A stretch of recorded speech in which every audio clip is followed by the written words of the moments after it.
Hello, good afternoon.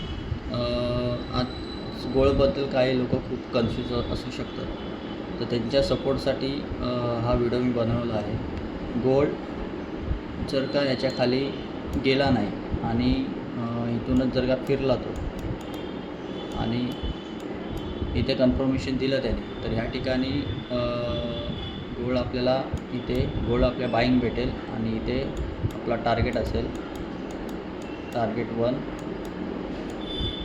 आणि target 2.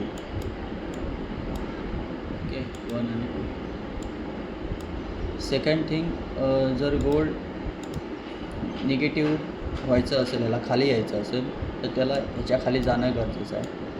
ह्याच्या खाली गेला आणि जर का तो वरती आला, ह्या ठिकाणी आला किंवा इथूनच फिरला किंवा या ठिकाणी फिरला, तर गोल्ड खाली मोठ्या प्रमाणात तोडू शकतो. त्यासाठी आपला ही सेलिंग रेंज असेल ही, आणि इथं हा आपला एस-एल असेल किंवा हा एस-एल असेल आणि ही सेलिंग रेंज असेल, तर गोल्ड चांगल्या प्रमाणात खाली तोडू शकतो. तर ही भूमिका आज किंवा उद्यापर्यंत घडू शकते. तर त्याच्यामुळं जर गोल्ड आज ह्याच्या लोच्या खाली गेलं नाही, तर गोल्ड वरती जाऊ शकतो आणि जर खाली गेला तर मार्केट खाली होऊ शकतं. ह्या हप्त्याच्या क्लोजिंगपर्यंत हे मार्केट ह्या प्रकारे घडू शकतं. फक्त ह्या लोच्या खाली जाणं आणि न जाणं हे आज डिसाईड होऊन जाईल. जर व्हिडिओ आवडला असेल तर शेअर करा, लाईक करा आणि कमेंट करून सांगा की हा व्हिडिओ कसा वाटला.